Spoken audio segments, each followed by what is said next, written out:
A woman is publicly betrayed at her own wedding, brutally whipped 70 times by the man she loves, and left to die only to awaken a forbidden power that makes even her executioners tremble.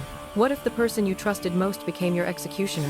What if your wedding day, the moment you dreamed of your entire life, turned into a public nightmare you couldn't wake up from? This isn't a story about a ceremony gone wrong. It's about the moment when everything you believed in shatters, when the man who swore to protect you becomes the one who destroys you, and when survival means becoming something even the gods fear. They say some betrayals cut so deep they change the very fabric of who you are. They're right. And what I became in the aftermath? Even I didn't see it coming. Wait, do you think Kelsey will survive what's coming next? Will Alpha Payne realize his mistake before it's too late? This story is about to get wild, and trust me, you do not want to miss what happens when the storm finally breaks. Hit that subscribe button right now because of the betrayal you just witnessed. That's only the beginning. I promise you've never seen a revenge story like this one. Subscribe so you don't miss a single moment of Kelsey's transformation from broken bride to unstoppable force of nature. Today was supposed to be the happiest day of my life. The dawn had broken soft and golden over Moonhaven, painting the stone keep in shades of amber and rose. My chamber buzzed with nervous energy as handmaids fluttered around me like anxious birds, tightening laces, pinning silver moon lilies into my dark hair, dusting my shoulders with crushed pearl powder for luck. "Breathe, my lady," one whispered, her fingers trembling as she fastened the final clasp of my ceremonial gown. The fabric shimmered like starlight on water, white silk threaded with silver, the traditional colors of a Luna-to-be. "You're shaking." "I'm happy," I told her, though my voice wavered. And gods, I was. I had waited my entire life for this moment. Alpha Payne and I had been promised to each other since we were children. Our fathers arranged it before we even understood what a mating bond meant. But what began as political alliance had blossomed into something real, something fierce and consuming and tender all at once. I could still remember the night Payne snuck into the stables before his alpha trials, both of us barely 15. His hand had found mine in the darkness, and he'd whispered, "No matter what they make me become, Kels, I'll always be yours." That promise had carried me through every doubt, every lonely night, every moment I feared I wasn't strong enough to stand beside an alpha. And now, finally, it was real. When the ceremonial bells rang across Moonhaven, I descended the spiral staircase of the Great Hall, my heart thundering in my chest. Every step felt sacred, weighted with destiny. The ceremony was held in the ancient clearing beneath the moon's arch, a massive stone structure carved by the first wolves, or so legend claimed. Torches lined the circle, flames dancing gold against the twilight. The scent of pine and ceremonial sage wove through the air, mixed with the rich musk of hundreds of gathered wolves. The entire pack had come. Warriors in ceremonial armor, elders draped in silver furs, mothers with cubs in their arms, and at the center, standing before Elder Thorn's altar, was Payne. My alpha, my mate. He looked carved from shadow and moonlight, dark hair pulled back, broad shoulders wrapped in the traditional black ceremonial cloak. When his storm-gray eyes met mine, the corner of his mouth softened in that secret smile meant only for me. My breath caught. This was real. This was happening. Elder Thorn raised his gnarled staff, his voice booming through the clearing. "We gather beneath the blessed moon to witness the binding of Alpha Payne of Moonhaven and Kelsey Fitch, daughter of Beta Roland. Their union shall strengthen our pack's bloodline and honor the moon's eternal decree." I stepped forward, the hem of my gown brushing the moss-covered stones. My hands trembled as I reached for Payne's, his warmth steadying me. Elder Thorn turned to me, his ancient eyes kind. "Kelsey Fitch, do you take Payne as your mate and alpha? To love him? To stand beside him? And to honor his soul for as long as the moon shall rise?" "I do." My voice came out clear despite the fire raging in my chest. Tears blurred my vision, happy tears, overwhelmed tears. Payne's grip tightened on my hands, his thumb brushing my knuckles in that familiar, reassuring way. Elder Thorn turned to him. "And you, Alpha Payne, do you take Kelsey Fitch as your Luna and—" "Stop." The word ripped through the air like a blade. Every head turned. The elder's hand froze mid-gesture. The entire clearing fell into shocked silence. A figure stumbled forward from the crowd, pale hair wild, face streaked with tears. Dorothy, my best friend, the pack's healer, clutching her stomach, swollen and round beneath her robes. Gasps rippled through the crowd like wind through wheat. "Dorothy?" I whispered, stepping forward automatically, confusion tightening my chest. "What's wrong? Are you—" She looked straight at me, tears spilling down her cheeks. "You poisoned me." The words didn't make sense. They hung in the air, impossible, absurd. "What?" My voice cracked. "Dorothy? What are you?" "You offered me tea this morning," she said, her voice trembling but growing louder. "You told me it would help with my nausea. But it was wolfsbane, Kelsey. You poisoned me because you found out." My heart stopped. Found out what? Her hand pressed against her swollen belly, and when she spoke again, her voice carried across the entire clearing. "About me, and the Alpha's child." The world tilted. For one impossible moment, I was sure I'd misheard her. Surely this was madness. Surely. But then I looked at Payne. He didn't move. Didn't speak. His face had gone completely blank. Carved from stone. But beneath that mask, I saw the slight twitch of his jaw. The way his hands slowly curled into fists. "Payne," I breathed. Tell them she's lying." He didn't answer. Dorothy turned toward him, tears streaming down her face. "I didn't want to say anything," she sobbed. "I was going to leave quietly. But I couldn't let her kill our son." "Your son." The words fell from my lips like stones. The clearing erupted. Gasps, shouts, accusations flying through the air like arrows. "No." I shook my head, backing away, staring at Payne. "No. This isn't real. Payne, tell them. Tell them it's not true." His nostrils flared. When his eyes finally met mine, they burned with something I'd never seen before. Fury. "How dare you?" he said, his voice low and lethal. "Me?" The word came out as a broken laugh. "How dare I?" "Payne. You can't actually believe—" "You offered her tea?" he demanded. Yes, but I always do. It's tradition before ceremonies. Dorothy knows that. His fist slammed onto the altar. "Silence." I flinched. Every instinct screamed at me to defend myself, to explain, to make him see. But the look in his eyes stopped me cold. This wasn't my Payne anymore. This was the Alpha cold, merciless, unyielding. Dorothy's voice rose again, pitiful, perfectly performed. "Please, Payne, don't hurt her. She's jealous, that's all. She found out about us and she couldn't bear it." "There is no us," I shouted. "Payne, please, you know me. You know I would never." "You dared," he snarled, taking a step toward me, "to harm the mother of my child." The ground seemed to open beneath my feet. "You're— what?" The question barely made it past my lips. "Payne, you can't have— you wouldn't." "Enough." His voice cracked like thunder. "Search her quarters. Now." Beta Garrett and 2 guards immediately broke from the circle, sprinting toward the keep. I looked around desperately, searching for even one friendly face. My father stood at the edge of the circle, pale and rigid. He wouldn't meet my eyes. "Please," I whispered, my voice breaking. "Someone. Anyone. I didn't do this." But every pair of eyes had turned against me. Minutes later, minutes that felt like hours, the guards returned. One held up a small glass vial, purple residue clinging to its rim. "Found beneath the lady's wash basin, Alpha," he said. The crowd exploded into accusations. "Traitor. Poisoner. Unfit for Luna." "No." I breathed. "No. I've never seen that before. Someone planted it. Dorothy. You did this, didn't you? You." "Silence." Payne's roar cut through the chaos. He held the vial high, his face a mask of cold judgment. "Your jealousy has consumed you, Kelsey Fitch. For this crime, you shall be punished. 70 lashes beneath the moon's arch, and then you will be stripped of your wolf, your title, and your name. You will be banished from Moonhaven and marked as rogue. If you ever return, you will be killed on sight." The words hit me like physical blows. "Payne, please." But he'd already turned away. Guards seized me, dragging me toward the whipping post at the center of the circle. My knees buckled, but they forced me upright, binding my wrists to the rough wood. "Payne!" I screamed. "Payne, please!" He didn't look at me. Dorothy stood beside him now, her hand on his arm, her tears glittering prettily in the torchlight.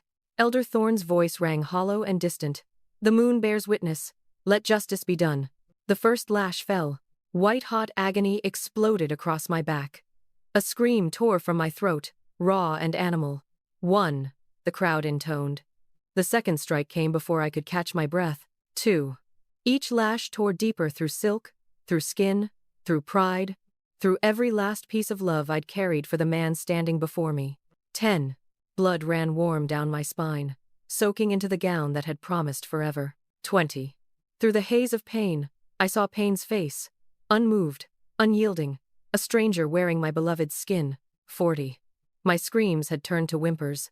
The world spun, darkness creeping at the edges of my vision. 60.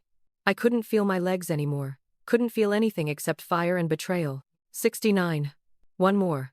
Just one more. The final lash cracked like thunder. 70. Everything went black. Okay. I know what you're thinking.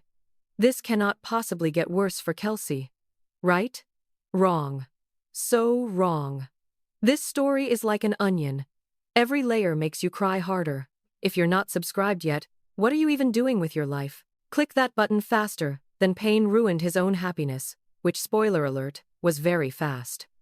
The next line is where things get weird and powerful. And honestly, you'll kick yourself if you miss it. Subscribe now before I send the moon after you. Just kidding, mostly. When I came to, the gates of Moonhaven were closing behind me with a sound I would never forget, iron and finality colliding in one deafening echo. For a moment, I simply stood there, swaying on my feet. Blood dripped down my back in slow, deliberate rivulets. The night air bit through the tatters of my ceremonial gown. Every breath felt like swallowing glass. Behind those walls lay everything I'd ever known. My home, my family, my pack, and him. The thought of Pain, of the way he'd looked at me with such cold fury, made something crack inside my chest. I took one step forward, then another.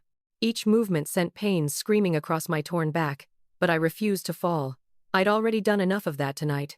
The forest beyond the border loomed vast and ancient, darker than any shadow I'd known. This was no man's land, the wild territory between packs where rogues hunted and madness grew. I'd heard the stories since childhood. No one survived out here alone, but I had no choice. A howl rose in the distance, long, hollow, hungry. Then another answered. And another. Rogues. My heart hammered against my ribs. I tried to summon my wolf, to shift, to run, but there was nothing. Only hollow silence where my wolf should have been. Pain had stripped me of her. Of everything. Leaves rustled behind me. The sharp crack of a branch snapping. They were following. I broke into a stumbling run, every step agony. My bare feet slipped on wet leaves. Branches clawed at my ruined gown. My lungs burned. The howls grew closer. I didn't know where I was going, only that I couldn't stop. Couldn't let them catch me. Couldn't give them the satisfaction. My foot caught on a root. I crashed to the ground hard, hands sinking into cold mud. For a moment, I just knelt there, gasping, shaking, the weight of everything finally pressing down on me. I could hear them now, the panting breaths, the low growls, the sound of claws scraping bark. Slowly, I raised my head. 3 pairs of eyes glowed in the darkness, sickly red, reflecting what little moonlight pierced the canopy. The creatures emerged from the shadows. Massive. And wrong. Wolves. But twisted by exile. And madness. Their ribs showed through matted fur. Their lips peeled back from yellow fangs. I had no weapons. No strength. No wolf. Come on then, I whispered, my voice raw. End it. The nearest rogue snarled and lunged. And then the wind rose. It came suddenly, violently, whipping through the clearing with impossible force. Leaves and dirt exploded into a frenzy. The trees bent and groaned. The rogues yelped, stumbling backward. The wind howled, not like weather, but like something alive. I opened my eyes just in time to see it.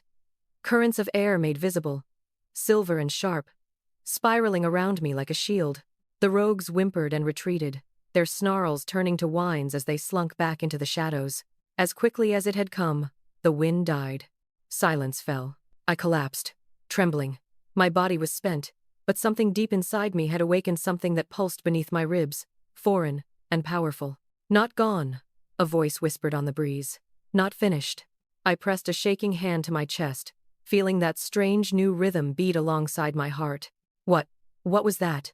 I don't know how long I lay there in the mud, too broken to move, too stunned to think. The forest had gone eerily still, even the insects seemed to be holding their breath. Finally, pain forced me upright. I had to keep moving. Had to find shelter before the rogues returned with reinforcements. I stumbled forward until the trees thinned and the ground began to rise. My feet were numb, my back screaming with every step, but that strange humming sensation beneath my ribs grew stronger. When I reached the ridge, I stopped. A wide clearing spread before me, ringed by ancient standing stones covered in moss and carved with faded wolf sigils. The air here felt different, thicker, older. Like stepping into a pocket of forgotten time. A sacred place, something whispered in my mind. From before the moon's covenant. "Hello?" My voice came out hoarse. "Is someone there?" No answer but the wind. I moved deeper into the clearing, drawn by instinct I didn't understand. The stones seemed to pulse faintly, and where my blood dripped onto the earth, the ground glowed. I stopped, staring down at the silver light, seeping through the soil like veins of liquid moonlight. Then I heard it, a voice soft, feminine, ageless, not spoken aloud but felt, sinking straight into my bones.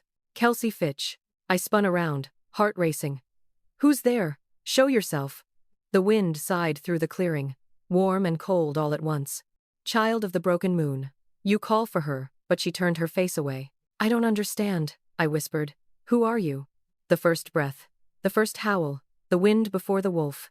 The air shimmered, and for just a moment, I thought I saw her, a figure made of silver mist and starlight, ancient beyond measure. "You saved me," I said. "From the rogues." "That was you." "No, child.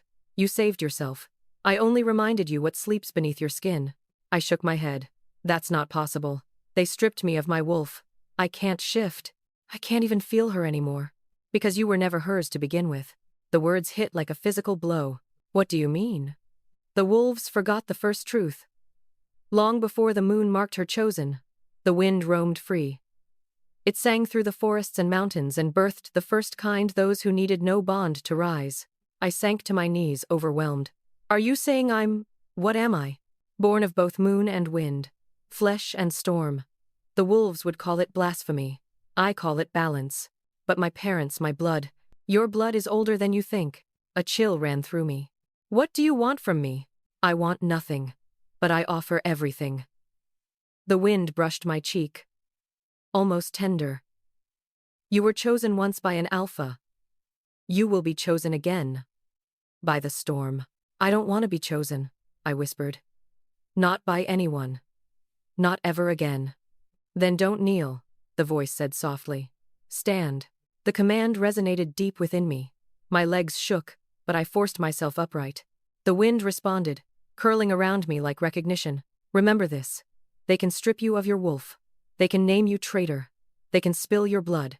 But they cannot unmake what was never theirs." The glow around the stones began to dim. "Wait," I called out. "Will I see you again?" A pause. Then, barely audible, "When the moon hunts you, follow the storm." And then she was gone. I stood alone in the clearing, the silver mist curling at my feet. But I didn't feel alone. For the first time since the ceremony, I didn't feel broken. I felt awake. Listen, if you haven't hit that subscribe button yet, I'm starting to think you enjoy toughness. We've got ancient wind gods, forbidden powers, and a revenge arc brewing that's going to make Game of Thrones look like a kids' show.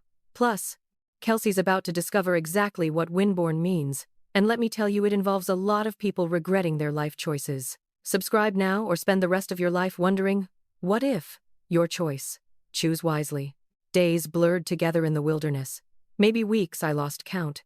But the forest had stopped trying to kill me. The wind guided me to water when I was parched, to shelter when storms came, to berries and roots when hunger clawed at my stomach. Once, I woke to find a dead rabbit at my feet, still warm.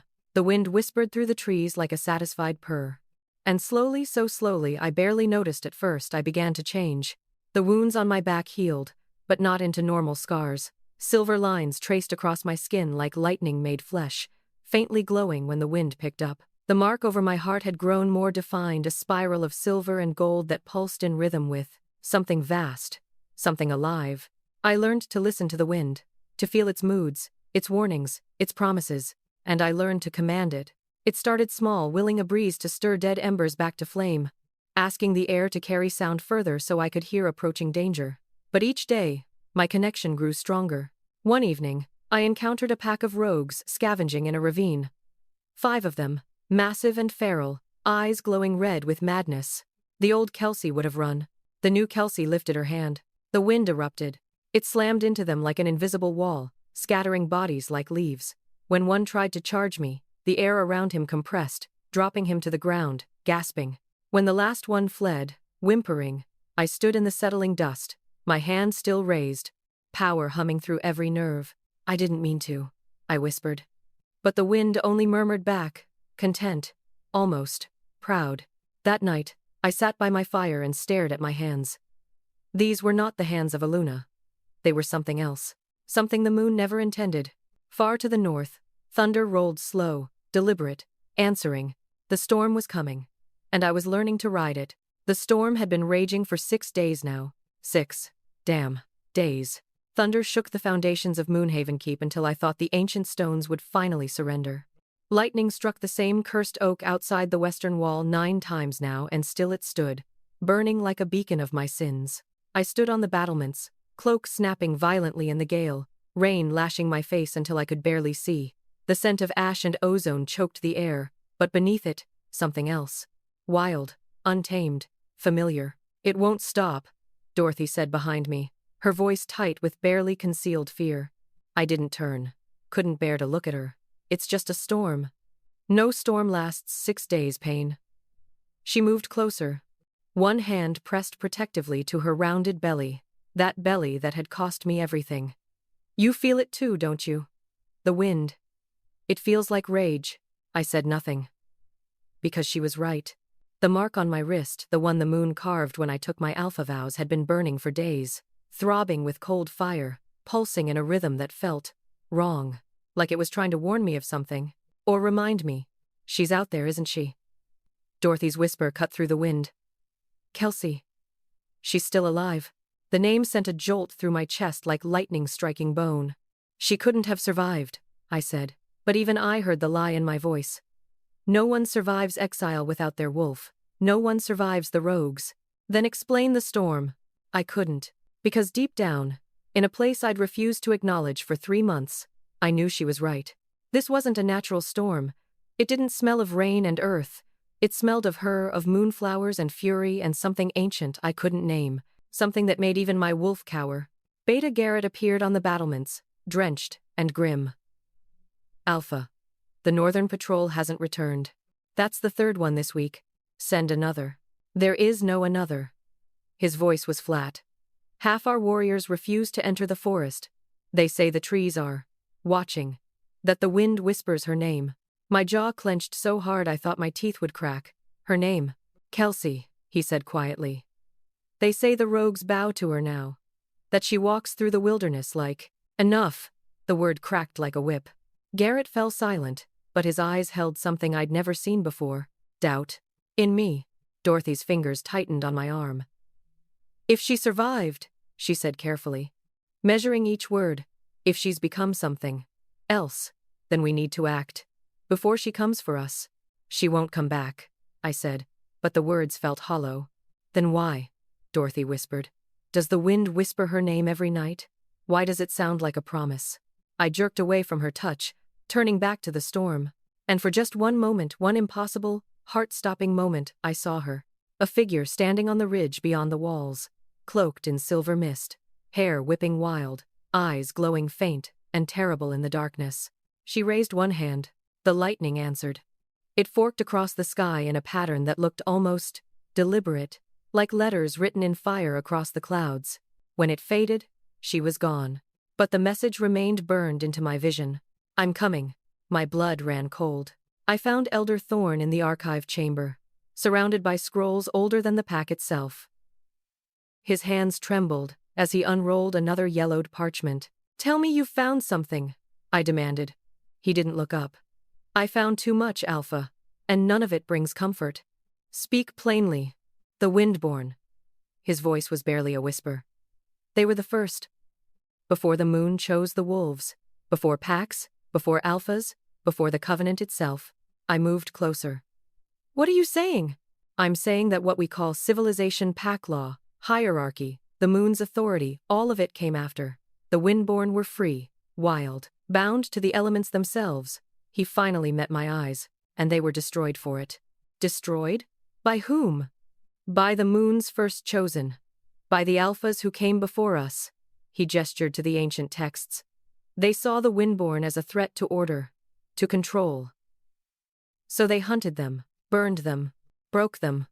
Until they were nothing but legend. Elder Thorn's hands shook harder. But legends, Pain. Legends don't die. They wait. The implications crashed over me like a tidal wave. Kelsey, I breathed. She's a Windborn. Yes. The elder's face was grave. When you stripped her of her wolf, you didn't destroy her bond to the moon. You freed her from it. You gave her back to the wind. I staggered backward, gripping the table for support. That's impossible. Her bloodline is older than you think. I checked the records. He pulled out a leather-bound tome. Its pages brittle with age. Kelsey's mother's line. It goes back to the before times. To the last of the Windborn, who survived the purge by hiding among the wolves. Why didn't anyone know?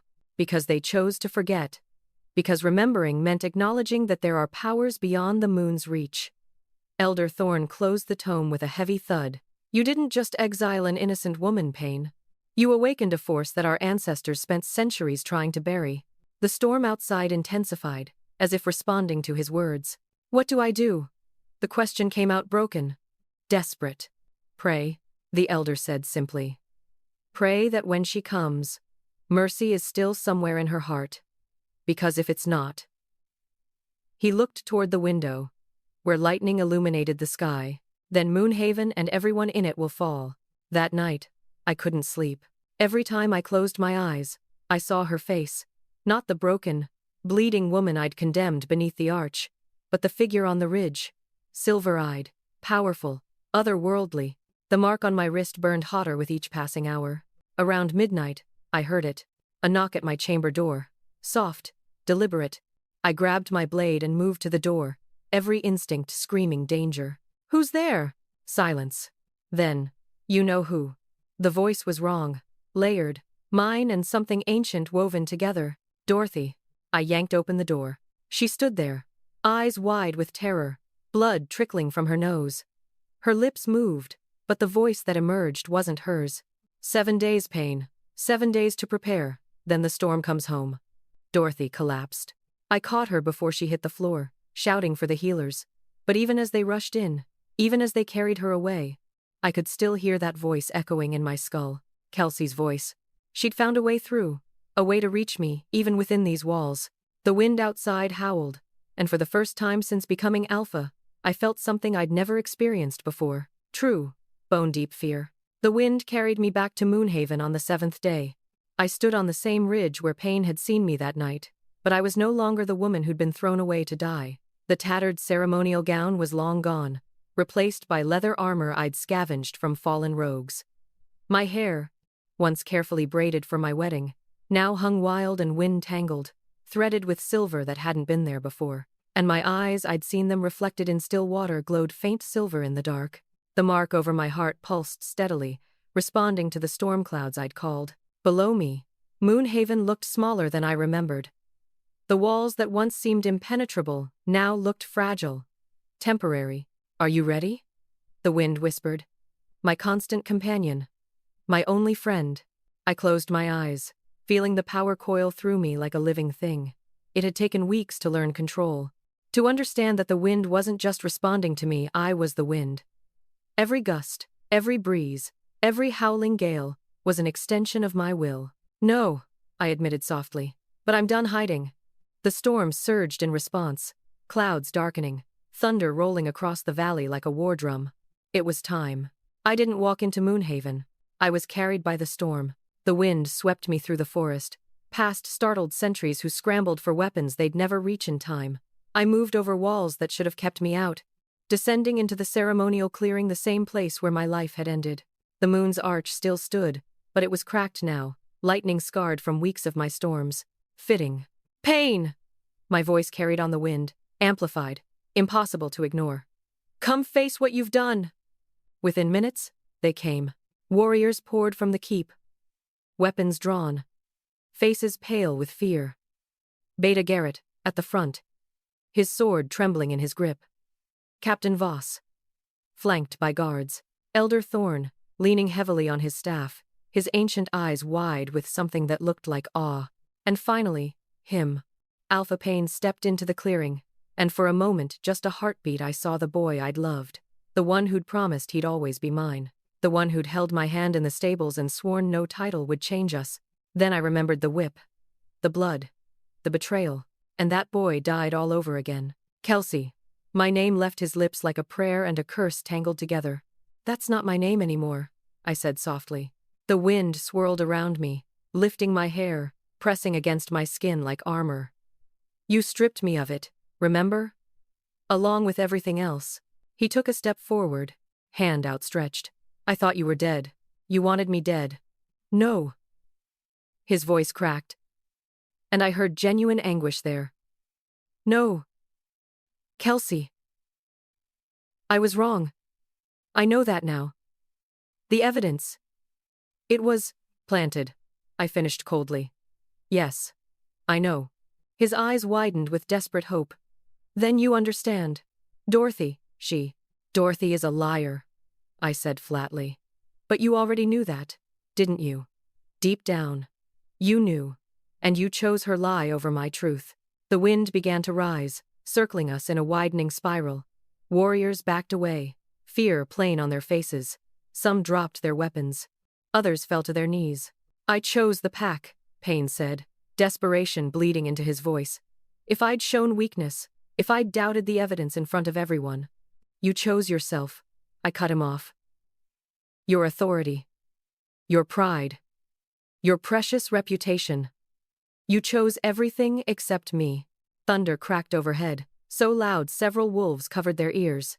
The first drops of rain began to fall. I'm sorry, he whispered. And God's help me. He looked it. Broken. Hollow. Kelsey, I'm so sorry. If I could take it back, I don't want your apology. I raised my hand, and the wind responded instantly, pressing him backward with invisible force. I want you to feel what you did. Every lash, every moment of betrayal, every second I spent dying in the wilderness you threw me into. The air compressed around him, forcing him to his knees. Kelsey, please. My name, I said, stepping closer until I loomed over him, is Storm. Lightning forked across the sky, striking the already damaged arch. Stone groaned, cracks spiderwebbed across its surface, and then Dorothy's voice cut through the chaos, shrill with panic. Stop, please, stop. I'll tell them everything. Oh no. Oh no no no. Dorothy's about to confess everything. Payne's literally on his knees. And Kelsey, sorry. Storm is channeling the wrath of nature itself. If you're not subscribed, you're about to miss the most devastating revelation in this entire saga. Click that button right now, because the next phase is going to destroy you emotionally. Don't say I didn't warn you. Dorothy stumbled into the clearing like a woman possessed, no longer the composed healer but something wild-eyed and desperate. Her carefully maintained facade crumbled with every step. There was no baby, she sobbed, the words tumbling out in a rush. There was never a baby. I lied. I lied about everything. The crowd erupted. Gasps of shock, roars of outrage. Warriors who'd stood beside me at my condemnation now turned on her with hatred in their eyes. What? Payne's voice was barely a whisper, broken glass scraping against stone. Dorothy fell to her knees in the mud, rain plastering her hair to her face. I wanted you. Gods, I've always wanted you. Since we were children, since before you even looked at her. She pointed at me with a shaking hand. Perfect Kelsey. Chosen Kelsey. Beloved Kelsey. I was so tired of being invisible. You let me... Payne's voice shattered completely. You let me destroy her for that? I thought she'd just leave. Dorothy wailed, genuine horror dawning on her face as she seemed to realize, finally, the magnitude of what she'd done. I thought she'd break the bond and run away. I didn't think you'd... Her eyes found mine, filled with belated understanding. I didn't think he'd hurt you like that. Not 70 lashes. Not exile. I just wanted. You wanted what wasn't yours, I said quietly. And my voice carried on the wind to every corner of the clearing. And you were willing to destroy me to take it. I'm sorry. She reached toward me, crawling through the mud. Kelsey, please, I'm so sorry. I never meant for it to go so far. When I saw the blood, when I heard you screaming, but you didn't stop it, I finished for her. No, she whispered, tears streaming. No, I didn't. The wind had gone eerily still. The storm waited, patient as death, for my command. Elder Thorn stepped forward, his ancient face grave with the weight of centuries. This is a violation of the moon's sacred law. To bear false witness during a mating ceremony, to deceive an alpha, to condemn the innocent. He raised his staff, and it seemed to glow faintly. The penalty is death. Dorothy's face went white as bone. No, please, I didn't mean. Wait, I said. Every eye turned to me. I looked at Dorothy, really looked at her. Saw the jealousy that had poisoned her heart, the desperation that had twisted love into obsession, the weakness that had let her watch me bleed rather than speak truth. She was pathetic. And I was done letting pathetic people control my fate. Let the moon decide, I said clearly.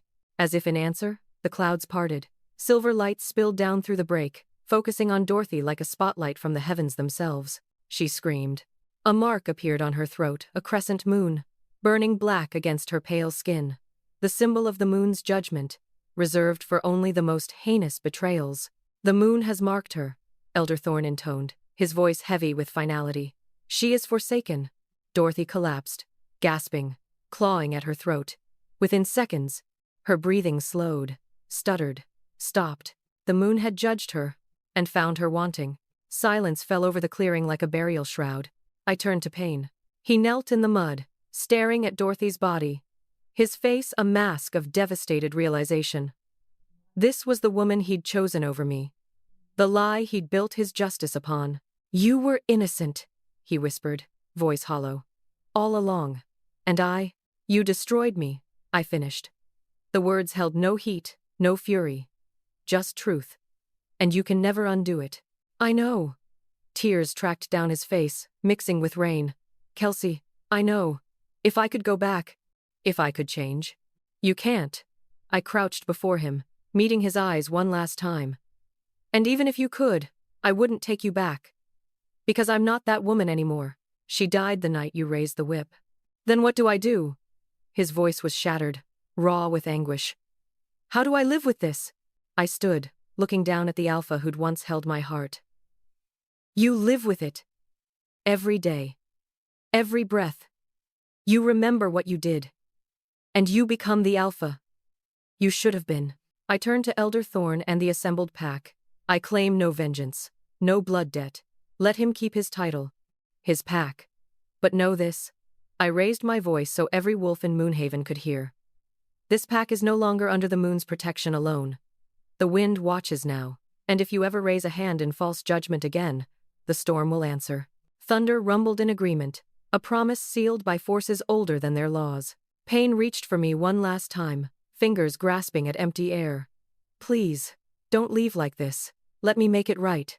I looked down at his outstretched hand, the same hand that had once held mine with such gentleness, the same hand that had condemned me without mercy. You can't make it right, I said softly. But you can make it better. For the next person. For the next innocent accused. The wind rose around me, gentle now, ready to carry me away. Goodbye, Pain. Kelsey, wait. But I was already gone. Lifted by the storm. Carried beyond their walls. Beyond their laws. Beyond their reach. Free. 3 years later. They say if you listen carefully when the wind howls through Moonhaven, you can still hear her name. Kelsey Fitch. The Luna who died and was reborn as Stormwalker. I stand in the forest now, far from the packlands, watching the sunset paint the sky in shades of blood and gold. 3 years since that day beneath the broken arch. 3 years since I walked away from everything I'd once called home. I am not alone. The wolves find me in the wilderness, the lost ones, the exiled, the condemned, those cast out by packs too rigid to see past their own laws. They come because the wind whispers that there's a place for them here, in the wild spaces between pack territories. A sanctuary. We don't follow the moon's laws. We don't bow to alphas or answer to councils. We simply are free, untamed, alive. Sometimes, late at night when the fire burns low, I think of him. Of Pain. The wind carries news from Moonhaven. And I hear he never took another mate. that he walks the battlements every evening, staring into the forest, waiting for a sign that will never come. Some call it penance, others call it obsession. I call it his to carry. A wolf approaches through the trees, one of my pack, though we don't use that word. Family, perhaps. Or simply, kin. Storm, she says, using the only name I answer to now. There's a girl at the border, says her alpha condemned her for refusing his son's advances. She's been beaten, nowhere else to go. I feel the familiar pull, that call to protect what the moon's children discard. Bring her in, I say. Show her she's safe here. As the wolf disappears back into the trees, I feel it, that faint tug on the old bond, the one that should have broken when pain stripped me of my wolf, but instead transformed into something neither of us understands. He's thinking of me. I could reach back across the distance, let him feel I'm alive, I'm well, I'm thriving, but I don't. Some doors, once closed, should stay that way. The wind picks up, carrying the scent of rain and wild things.